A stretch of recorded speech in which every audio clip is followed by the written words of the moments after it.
Good morning. My name is Kimberly McQuarrie, the Director of Community Programming and Co-Director of the Innovation Labs at the Dalí Museum. I'd like to thank you for joining us for this live streaming of our Coffee with a Curator series. Today, we're joined by my colleague, Dr. William Jaffet, for a talk on Van Gogh's connections to and influence on surrealism and surrealist artists. Before we get to the talk, please join me in thanking the City of St. Petersburg for their continued sponsorship of this event. In addition, we offer a special thanks to all of our members who make events like this possible. Please visit our website, thedalí.org, for more information about online activities and our programming. You can also follow us on social media for the latest Dalí Museum happenings and Dalí-inspired conversations. Now it's my great pleasure to introduce the Dalí Museum's Curator of Special Exhibitions, Dr. William Jaffet.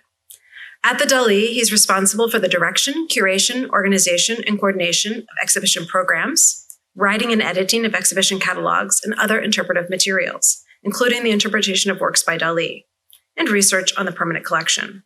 He's an active researcher and writer both for the Dalí and for other museums, research institutes, and universities.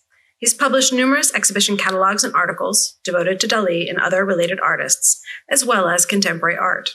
In addition, he's curated many shows for this museum and other important institutions, both here and abroad. Today, we're lucky to have him back with us in conjunction with our Van Gogh Alive exhibit to discuss the complex relationship between Van Gogh and surrealism, specifically his influence on the artists and writers of that movement. Join me in welcoming Dr. Jeffett.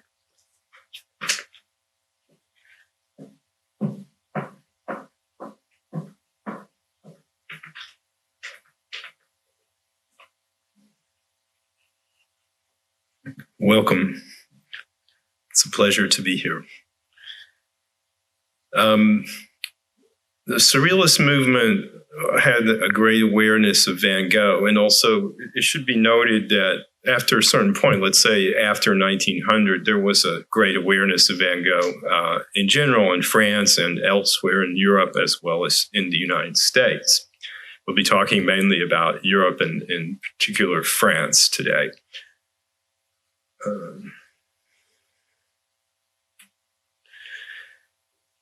By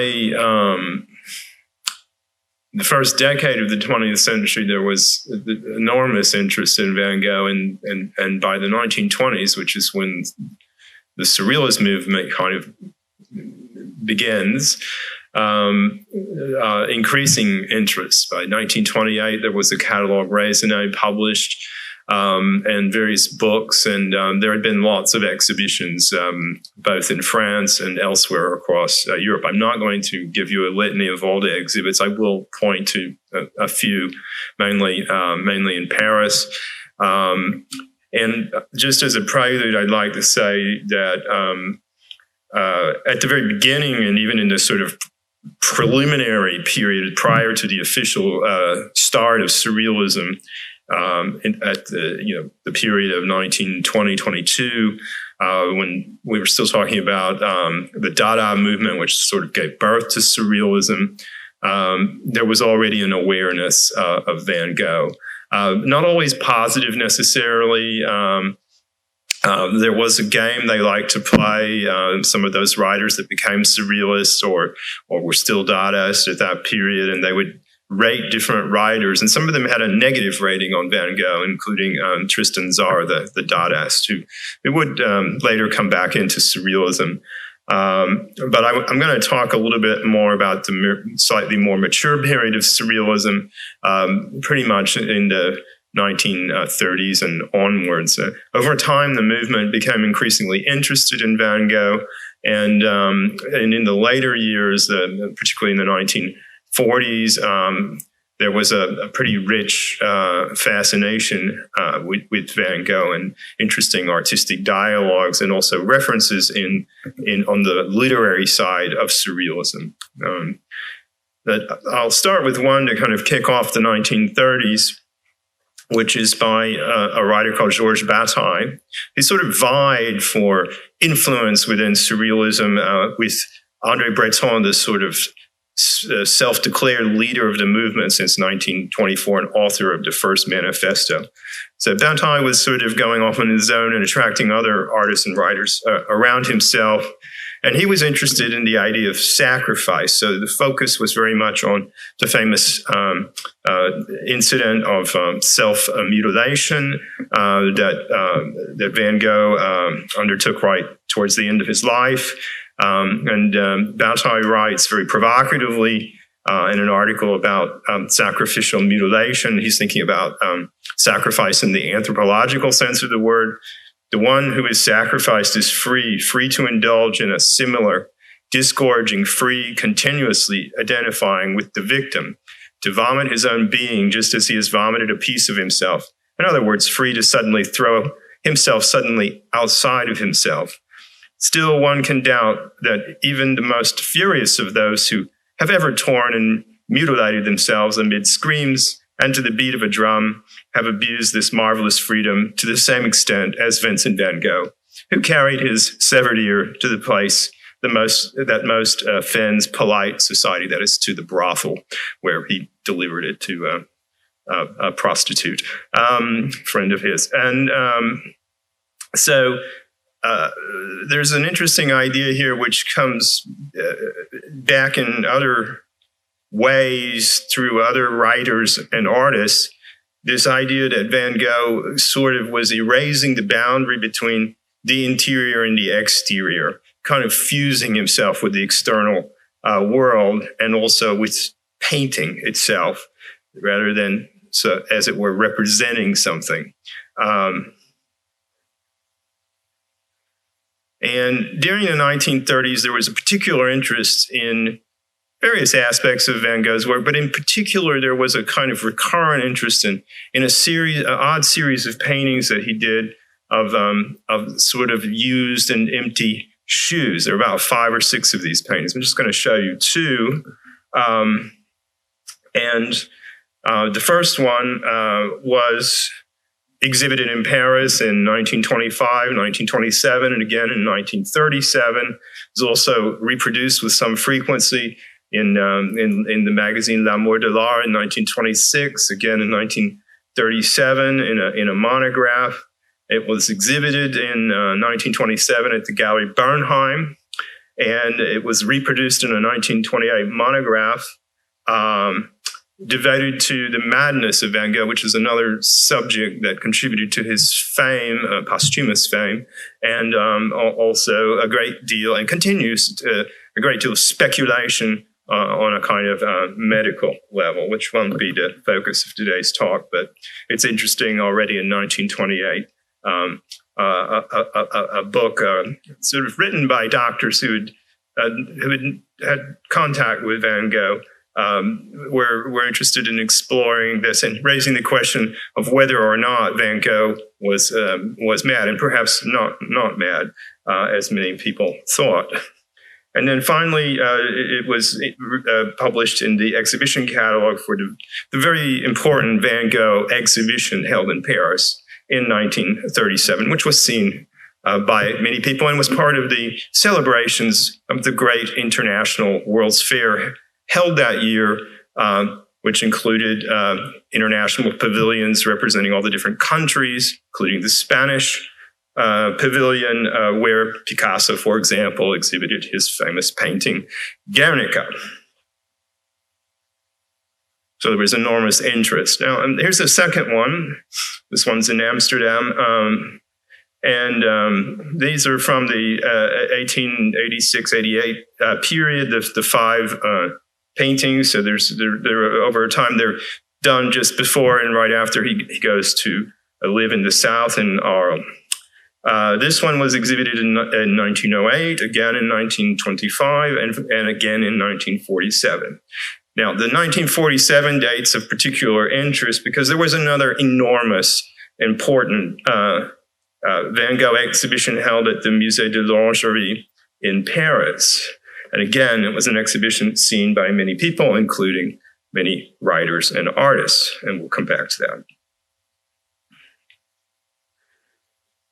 In 1935, the German philosopher associated with the phenomenological movement, Heidegger, wrote an important essay that was presented as a lecture, The Origin of the Work of Art. In the essay, he speaks at some length about Van Gogh, in particular about the series of shoe paintings. Where does a work belong? As a work, it belongs uniquely within the region itself opens up. For the work being of the work, presence is in and only in such opening up. He said that in the work, the happening of truth is at work. The reference to Van Gogh's picture tried to point to such a happening. The question arose in this connection as to what truth might be and how could truth happen. So perhaps following Heidegger's ruminations, the magnetic appeal, in a sense, of the shoe series of paintings is linked to the way in which they've been worn through the usage and associated, therefore, with life, and also a kind of contact, as it were, with the world, with the earth, that piece of clothing, a simple worker's shoe, which touches the ground. But he depicts shoes that have been well used, well worn, and suggest a kind of lived experience in one way or another. And as well, the idea that the function of meaningful works of art are works that somehow unveil to us a sense of authenticity and truth. Now, the presence of these paintings, as I said, didn't go unnoticed, and younger artists associated with surrealism saw these exhibitions and responded to them in dialogues within their own sort of artistic evolution, which is stylistically quite different from Van Gogh's. So it's not so much the influence of style, but it's a kind of engagement with this. And in particular, in 1937, that is shortly after the exhibition of Van Gogh in Paris, Miró, the Spanish surrealist painter, paints his still life with old shoe, a painting now in the Museum of Modern Art in New York, picking up on the motif of the simple worker's shoe, as well as other images, a bottle, a loaf of bread, a fork, suggesting a humble simplicity also associated with the idea of the earth. In an interview in 1936, Miró mentions Van Gogh, that is, this is the year before the painting was done. Literary men are among the worst enemies of man.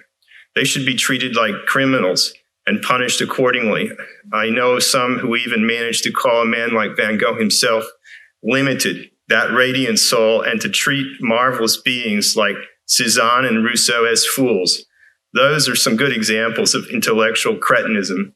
I trade in 1,000 literati for one poet. So Miró thought that Van Gogh, in his sort of emotional intensity, captured the essence of what poetry was. And that could be related to Heidegger's idea of what he calls the truth, or truth. Several years later, André Masson, another surrealist painter, the one who had shared a studio with Miró and also had an interest in Van Gogh, in 1944 painted a group of old shoes in a completely different style from both Miró and from Van Gogh, and that is in his own style of that particular phase of his work. And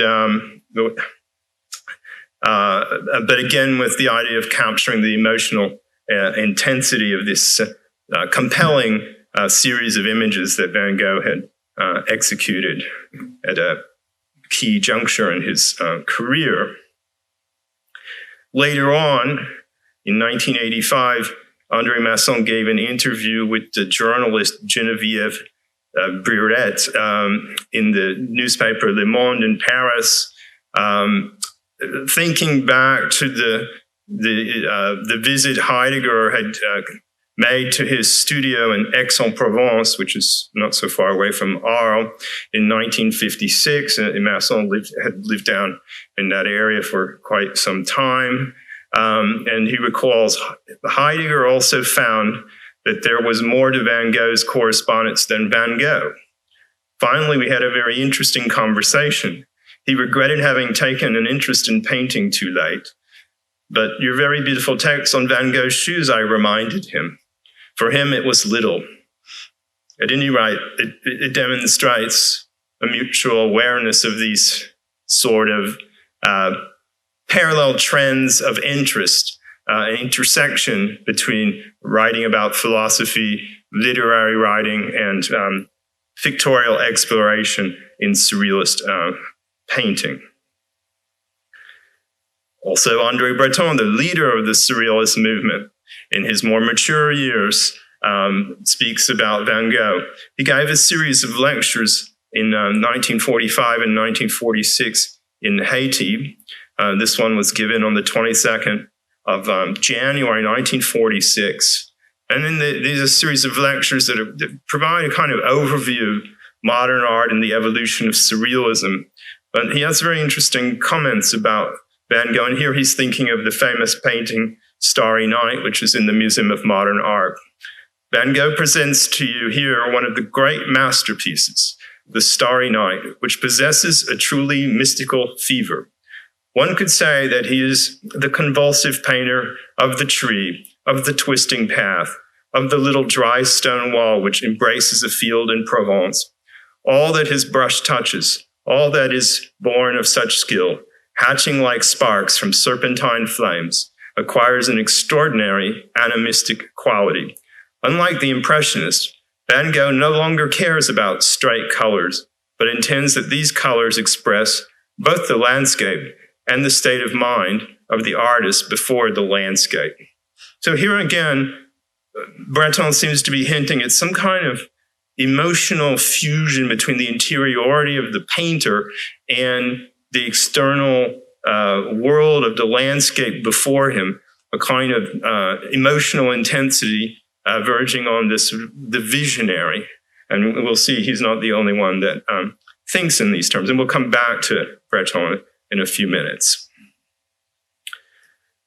But perhaps the artist who most intensely engaged with Van Gogh was the writer and actor Antonin Artaud.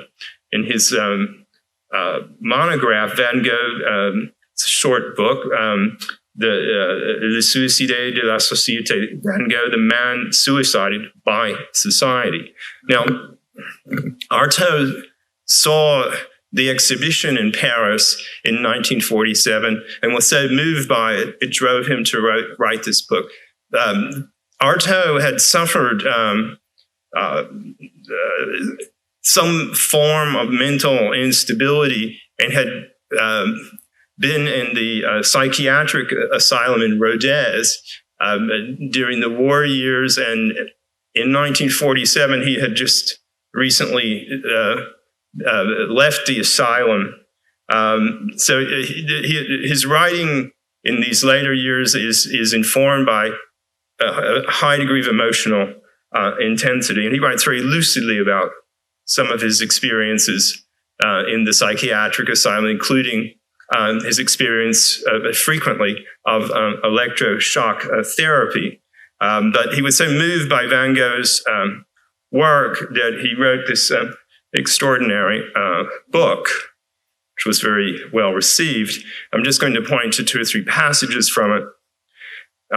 It is what strikes me the most in Van Gogh, the painter of painters, who, without going any further than what is called painting and what is painting, managed to impassion nature and objects to such a degree.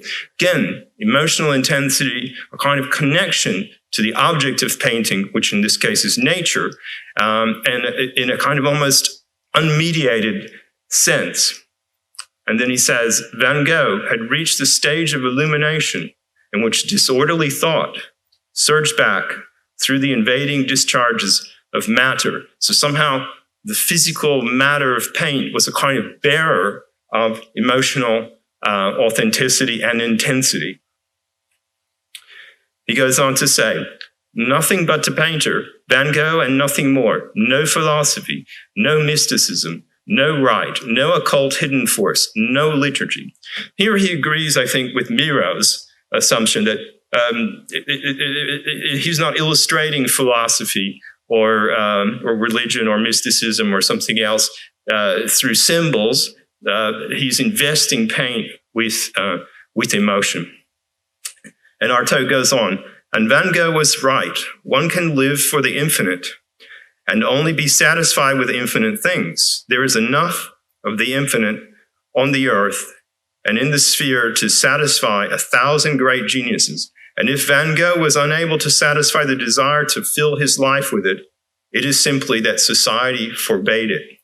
So Van Gogh sought through this emotional intensity to, as it were, transcend his body and become one with the infinite. But the only thing that stopped him were societal norms. And finally, one day, Van Gogh's executioners arrived, as they did for Gérard de Nerval, Baudelaire, Edgar Allan Poe, and Lautréamont. He died from seeing the infinite refused him by the rabble of all those who thought to withhold it from him during his lifetime. So here he repeats that idea of society somehow stopping Van Gogh from his emotional project, and he invokes a tradition, a romantic tradition of 19th century writers, in which he's sort of situating Van Gogh in this lineage. And this is a romantic tradition of literature which is very in sync with the surrealist movement. And Artaud, of course, was another surrealist. He'd had fallings out with the mainstream of the movement, but had been a key figure in the movement. And we are speaking about quite a bit later on in the 1920s now. Following the publication of the book, Artaud also was, in these later years, making lots of drawings. And these were exhibited at the Gallery Pierre, which is a gallery that had been associated with the beginnings of surrealism and had shown the group in 1925 and also individually showed a number of them at different moments in time, including artists like Miró and Giacometti. And we'll come back to Giacometti in a minute. So this was an exhibition of drawings by Artaud, but also this little publication had a text in it, kind of poetic text. Like I said, Artaud's texts tend to be very sort of emotionally intense. This is more like poetry than like the prose of the Van Gogh essay. But he starts off with a kind of rumination on the human face. The human face is an empty force, a field of death. Now, of course, Artaud, a year later, he died, so he's coming towards the end of his life. But as I said, he had lived very intensely these later years and the years prior to leaving the asylum. And he wrote feverishly while he was in the asylum as well. It was a very fruitful period of work, but quite extraordinary texts that are very, very unusual. Here's a photo. So at the time of the Gallery Pierre exhibition, the photographer, Denise Coulombe, met Artaud and did an extensive series of photos of him. This is just one of them. They were all done in 1947. And you can get a sense of what an incredibly intense personality he was. I mean, when he was younger, he was very, very active as an actor. And so he had very unusual ideas of theater. And I think he was very interested in a kind of attempt to transform the interior into the exterior, or the exterior into the interior, to kind of break down the difference between the subject and the object, and for an actor to convey a pure emotional intensity. Those are ideas that go back to the 1920s.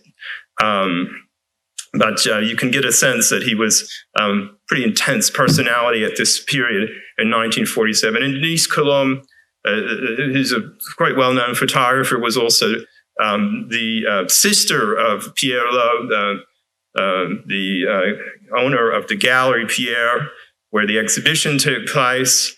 But she had adopted her mother's maiden name rather rather than the paternal name to separate herself from her brother. But anyway, she's a celebrated photographer, and particularly for this series of portraits of Artaud. And here's an example of what some of his drawings looked like. This is a self-portrait from 1946, not long before he left the psychiatric asylum. But to give you an idea of the kind of, again, emotionally intense way in which he represents himself or represents other people. Now, this is kind of an interesting style to meditate on. If we compare it to this portrait by Alberto Giacometti of Pierre Loeb, the owner of the gallery, done in 1946, which is in the Centre Pompidou in Paris.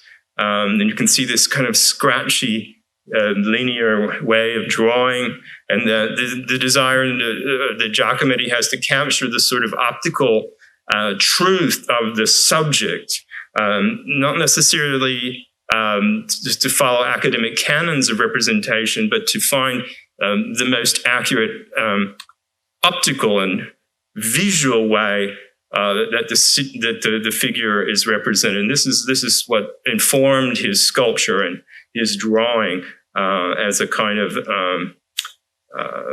direction. It's also one that took him away from his engagement with the surrealists. He had done very odd, strange objects until about 1935, but when he returned to the figure, there was a kind of falling out with some of the other surrealists. Nevertheless, his work has a kind of has origins in surrealism and an engagement with people and context very associated with surrealism, despite his rupture with the movement on a kind of official level.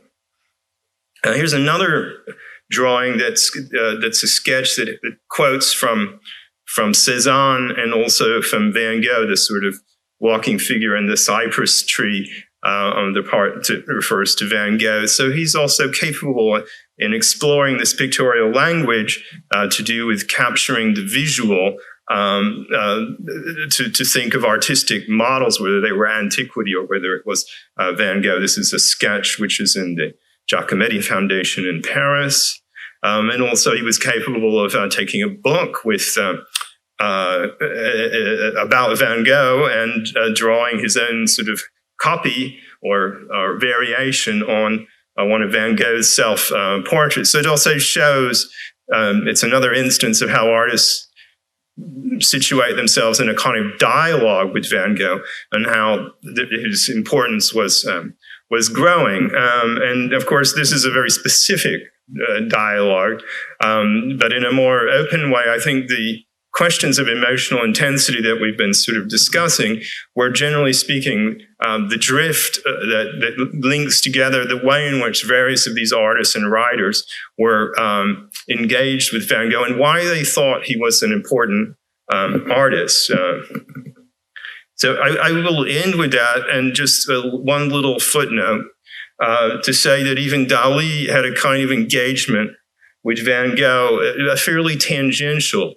Of course, he would have known who Van Gogh was, but he didn't really seek out very literal artistic dialogues with Van Gogh in the early years of his career. However, relatively late, in 1969, he did, like sort of Giacometti and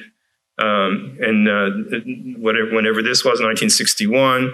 But this is here's another Giacometti self-portrait to give you an idea of the way he also was preoccupied with that.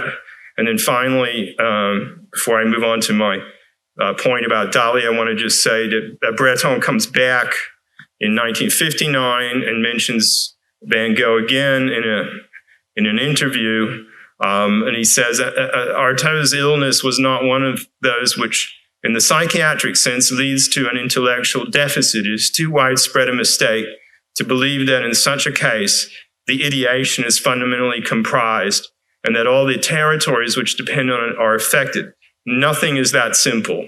On behalf of Artaud, of very large variations in judgment at the end of the day, extreme violence foaming up in total verbal debauchery, manifest an internal tension of the most poignant sort, of which nothing will be able to prevent us from being shaken. Artaud, shortly before he died, has been able to realize his extremely lucid work on Van Gogh, indisputably a work of art. The cry of Artaud, as the cry of Edward Munch, arises from the caves of being. Forevermore, young minds will identify with this scorched banner referring to a kind of banner as carried in a kind of battle. This is translated from the French. So here in the late 50s, Breton's reflecting back on Van Gogh and also on the Artaud essay on Van Gogh, and thinking about the emotional intensity of it in a slightly different language, but also making the point, which I think others shared, that he doesn't see Van Gogh as it were, he might have been disturbed, but not as it were mad. There's a kind of coherence to Van Gogh. And I think that's important. When he talks about younger people, it's interesting in the late 50s that Francis Bacon, the Irish artist, did a series of paintings based on the idea of portraits of Van Gogh. This is just one of them that's in the Tate in London. So there was the ramifications of Giacometti and Miró and Masson and so on radiate, and Artaud's essay radiate down to the next generation of artists. And I'll end with what I was starting to say about Dalí, that in '69, he does, within a series of a portfolio of etchings related to various different artists, including Marc Chagall, a portrait of Van Gogh. And so even Dalí engaged with Van Gogh, though it didn't seem to be a significant reference in the earlier evolution of his painting. Still, it's provocative to point to this particular piece as a footnote to the talk. So while it may not be totally obvious when one begins to explore connections between surrealism and Van Gogh, one finds many rich sort of avenues of consideration. And thank you for your attention.